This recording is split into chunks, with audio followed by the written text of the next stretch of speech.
that I'm counting that just that's kind of solidified everything we've started, your journey, you know, and this, you know, and then we also let's not forget South America, places like, of course, Nigeria. Almost every African country is still, as we speak right now, top 10 since September. Chile, Nicaragua, Colombia, Lebanon, Finland, Honduras, Argentina.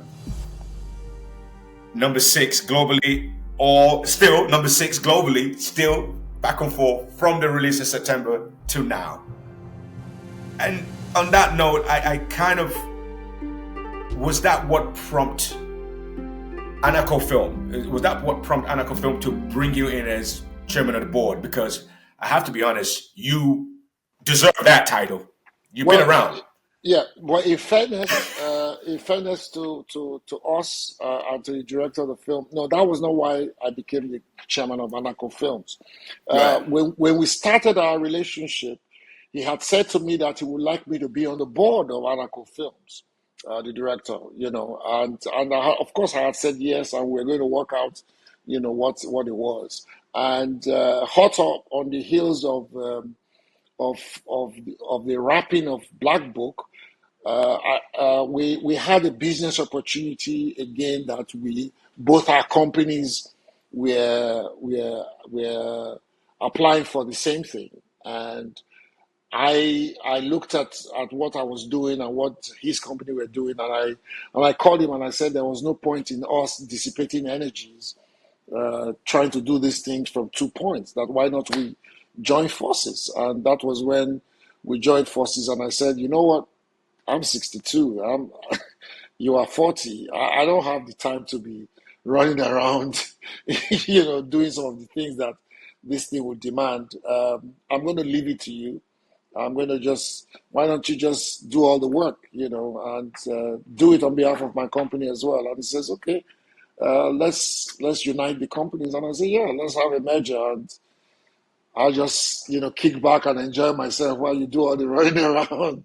You know, Well, that's, you know, we joked about it, and he was like, yeah, I'll take over all your assets if you want, and run it, you know. Yeah, so, and here we are. So the lawyers will talk their legalese, you know, whilst, you know. But we've looked at the slate of films that we both want to do. We've united our slates. And over the next 5 years, Oris, we have some things that we hope that can match and surpass what we've done with the Black Book. And I'm liking that. And which brings me to this. I mean, how do you stay, you know, informed and engaged with current affairs? I mean, do you have a favorite news source? How do you do that? I'm a student of world history. I'm very woke when it comes to that. So I've always been. I mean, I latched on to all the socialist ideas from a young boy. I loved Kole Omotosho. I loved Biodun Jeifo. I loved Shoyinka. Of course, Shoyinka, I worship the ground he walks on. So I loved all those, you know, very socially aware, you know, theater guys who were my mentors in all areas of my life. I love Femi Osofison. So all these most Nigerian writers are very well informed, and they care a lot about humanity. And if you care about humanity, you will not staying with the news and knowing what is happening in the rest of the world can never be a challenge. Instead, you are constantly, you know, in the midst of it all, searching where humanity is being undermined and trying to speak to those kind of situations. You know, all my life is dedicated to, you know, supporting all kinds of social causes from women and children, especially about women and children. I am a drum major for women's rights. You know, I'm constantly in one campaign or the other. So I don't have one news source I I listen to all kinds of news from BBC to CNN to Fox. I have a very rounded view of the world. I'm proud to say that I'm very, very conscious, politically and economically and all of that. I love being aware of what is happening in my environment, socially, politically, economically, everything. Yeah. Wow. You know, um, interesting. I have to ask you something. How do you navigate in this day and age, the red carpet and public events gracefully and confidently without losing your mind? How do you do we are that? we are we are in the beauty business. We are in the sound and sight business. Yes, We are in the eye candy business and all of that. So yes, yes, after a while you get used to it and you embrace it and just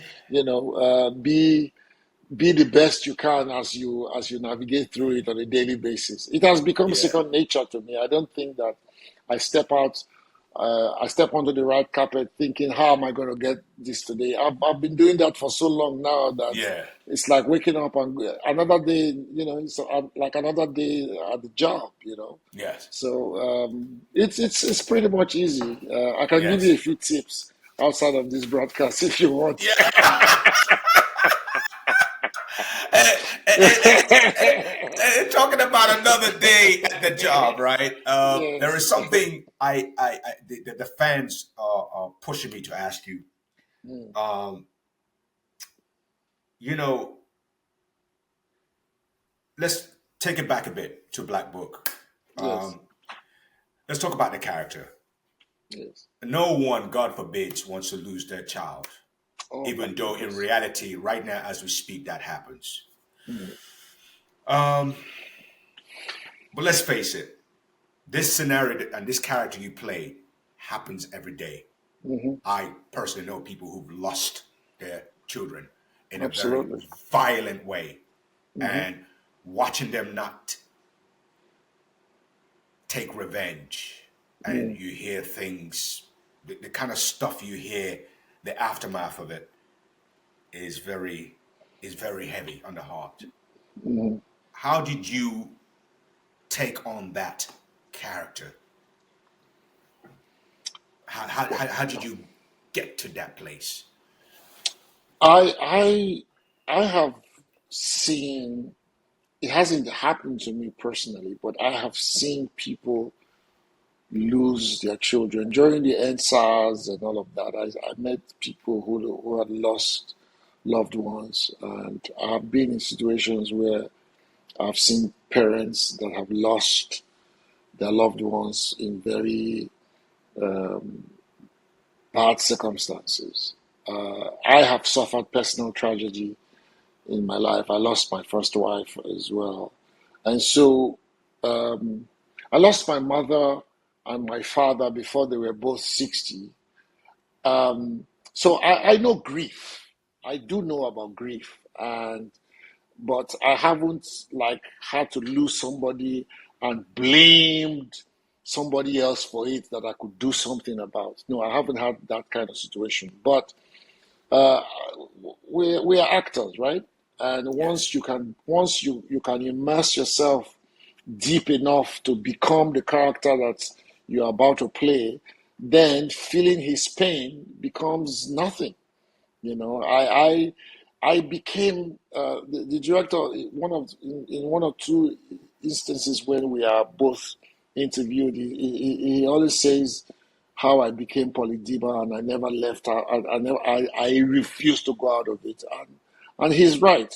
He said it again during uh, the Afrif festival. There are days when, depending on the scenes that we are going to shoot, Oris, I came in locked in. I came in dead, deadpan, like dead. Like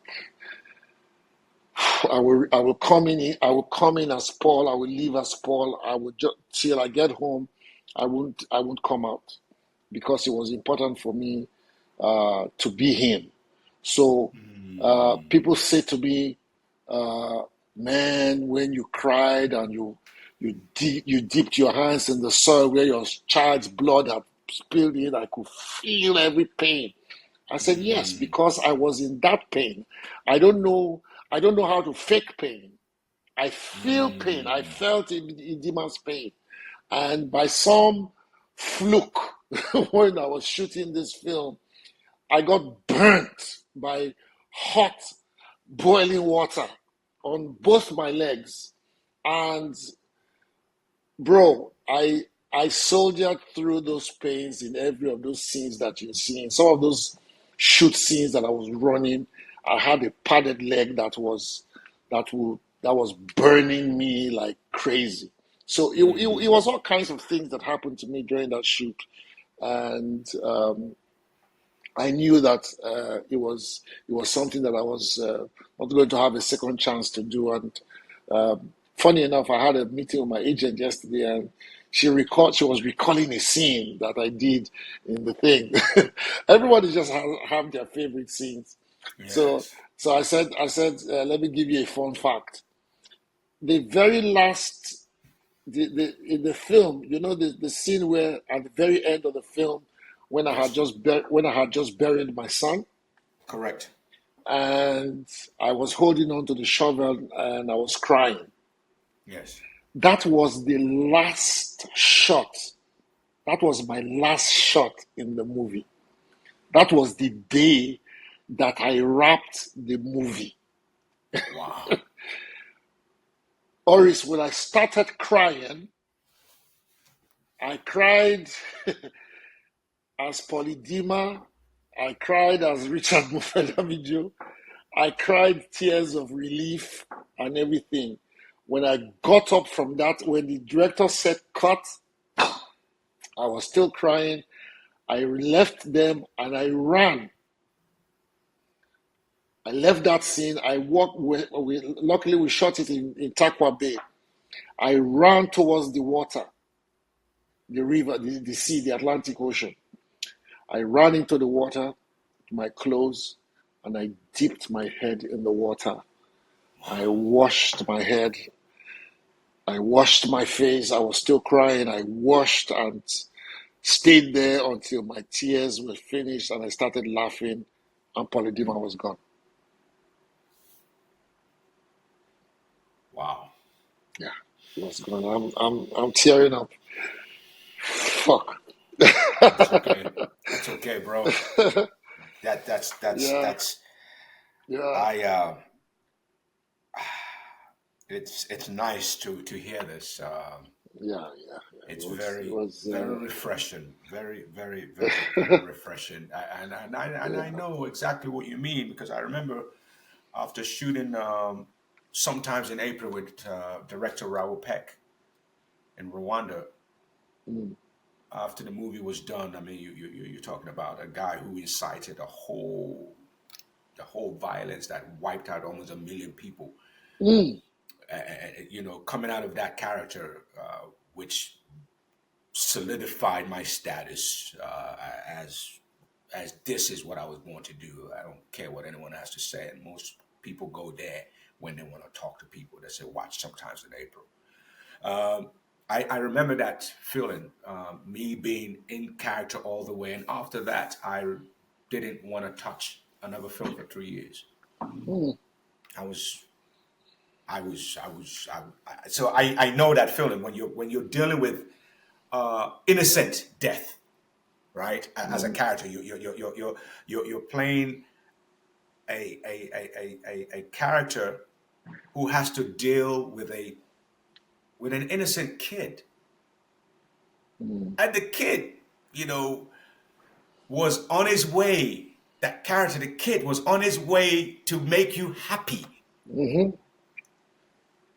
To the church that I've always begged him Yes, to come to. Yeah, yes, on his yeah, way. mm-hmm. You- Yeah, and that just, it was like somebody just went, and I'm just, because when I watched it, I didn't see you. I saw a story, I know you. We've spent time together. I've been very fortunate to do that. So I saw a story. I saw a painting. You understand? I saw a director with a canvas and was just painting. And which brings me to this: Do you do you see yourself also as a walking therapist, as a canvas anyone's allowed to paint on? Oh, absolutely. Absolutely. I lend myself to everything I do. Everything I do. I don't know how I I don't know how else to not to be immersed. Because, the work we do is not just for ourselves.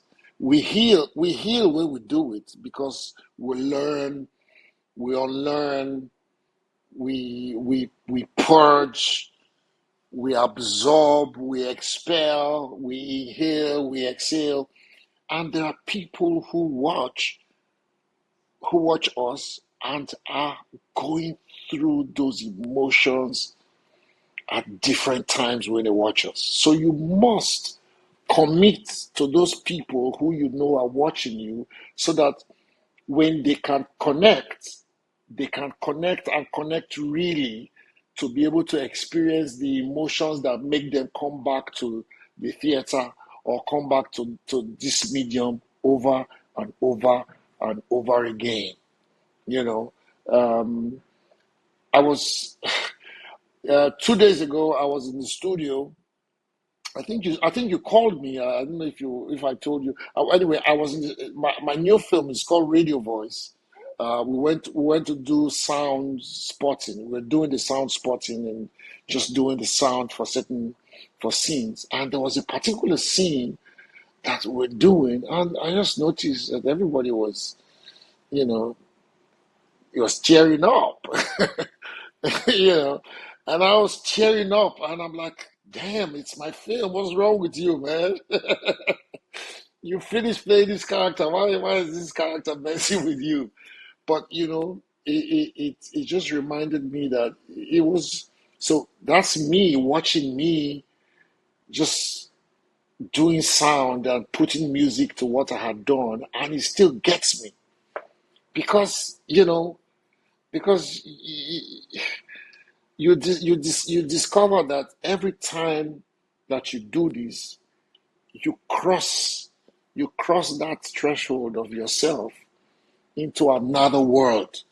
And when you cross that, when you see it anytime, it will affect even you that did it. And in the drive back home, I was still saying, man, I don't know what happened to me there. And everybody was like, because it wasn't you.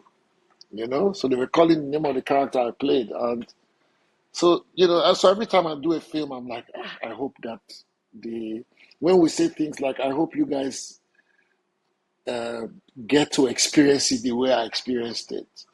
The audience, some of the audience, most times the audience get it.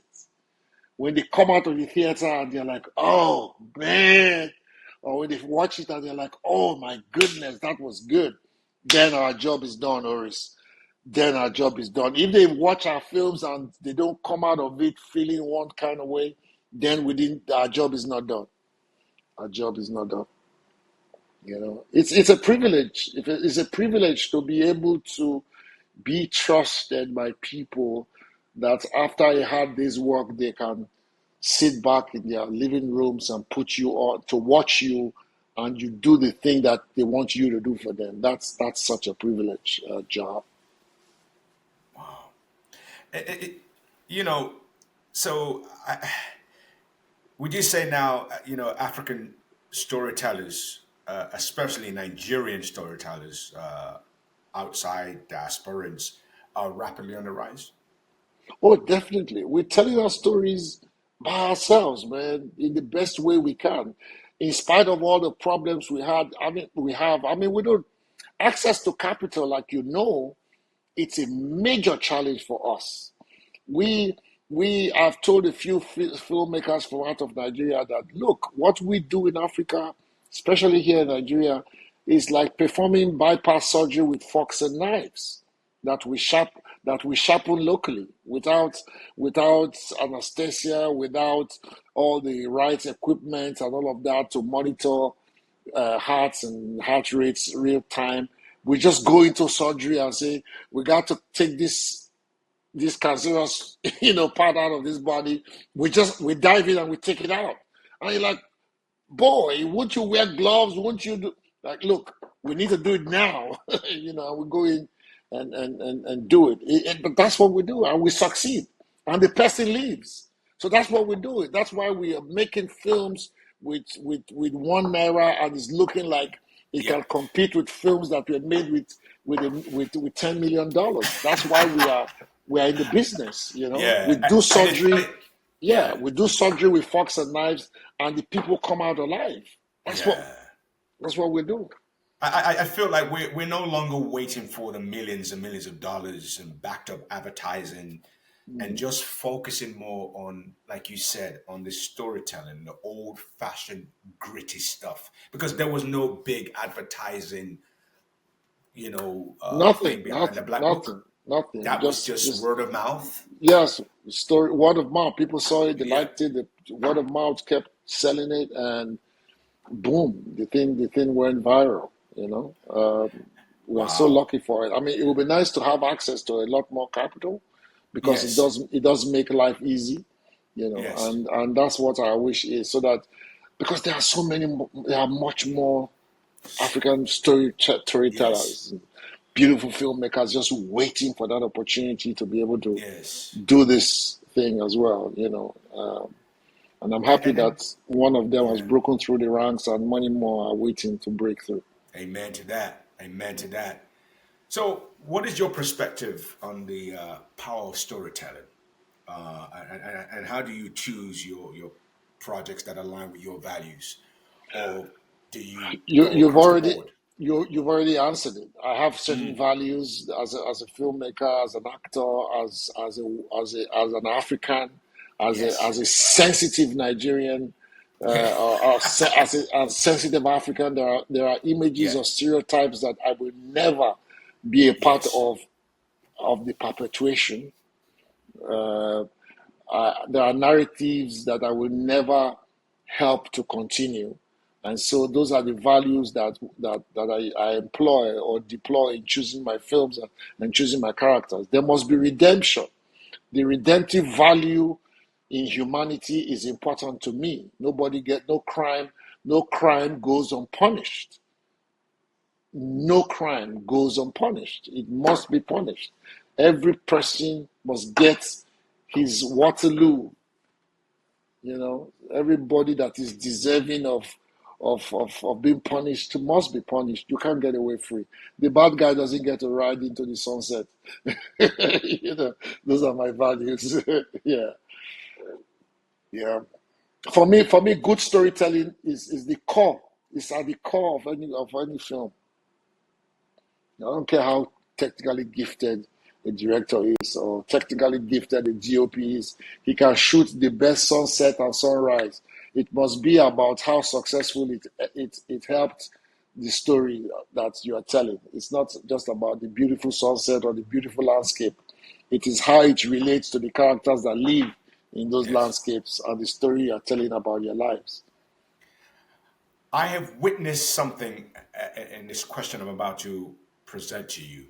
I've witnessed it. I've been part of it. Your involvement in mentorship programs is noteworthy. What advice do you give to aspiring actors or industry professionals? And you've just touched on it slightly a little bit about, doesn't matter how incredible this sunset you shoot, or how incredible of a director or Scorsese-ish you are, you know, what what advice would My, you my advice, my advice to an actor, for instance, is the best way to be the best in what you do is to keep doing it. Uh, yes, but not just doing it, but also asking yourself the critical questions. What are available to you to hone your skills? What are the things that are available to you to be able to when you interact with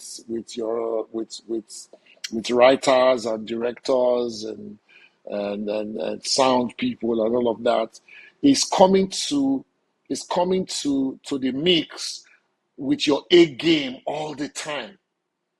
And when you do that, even if your A game falls short of what the director or the DOP or whoever is in that place, if it ever falls short, you will find that you will not be criticized. You will find that you will be helped along to be better. Because the thing about coming to any place with your A game is that the person that you are coming to meet with your A game sees you and your intention. But if it does fall short, you know what happens to you? They say to you that, man, thank you. I can see you're doing your best, but here's what I want. Here's how you can be better. Here's what I want you to do with your best. Crank it like this and crank it like that and crank it like this. When you do that, it will align with my vision. I will have magic. I come to the place with my A game all the time. Let me give you an example of the Black Book. This is a first-time director, right? First-time director, 40 years old. I've been doing this job for 38 years. He was probably 2 years when he was born. But here he is.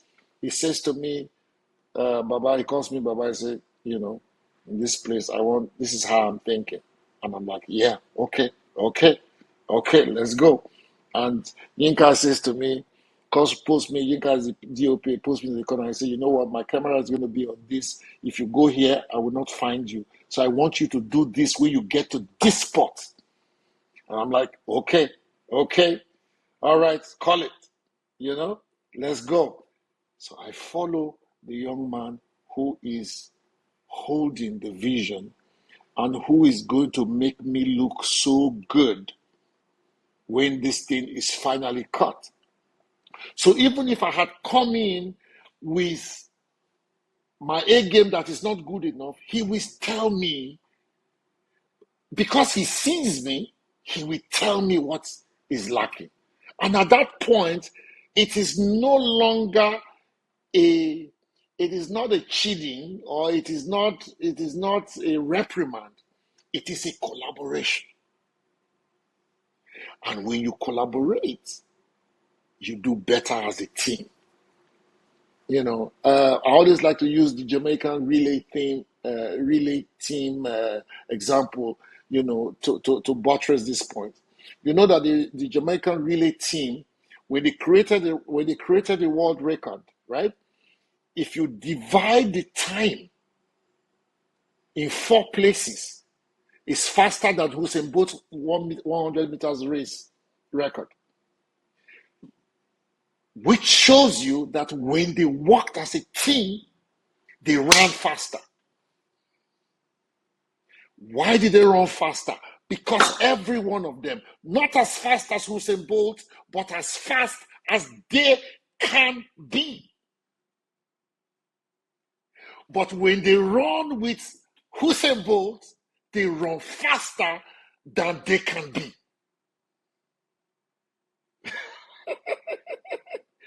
And because Usain Bolt knows that even though he's the fastest amongst them, if he's not careful, the way he sees them with their A game aiming at him, they will run faster than him. If he doesn't run fastest, he begins to run faster than he can run. He comes with his A game, but strives harder.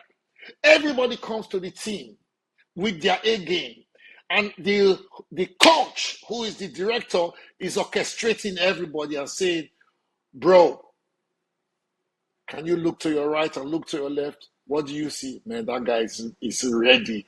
He's ready to go. Say, are you ready? Oh my goodness, I was born ready. And so everybody is at a goal.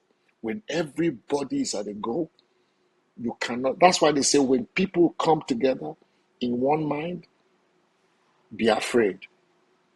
Be very afraid what human beings can do with one mind. That's why God stopped them. They were building the Tower of Babel to London. I said to London, to heaven. When a team of filmmakers come together and everybody's kicking as one, that film will come out better. And that was one of the good things we had in making of Black Book.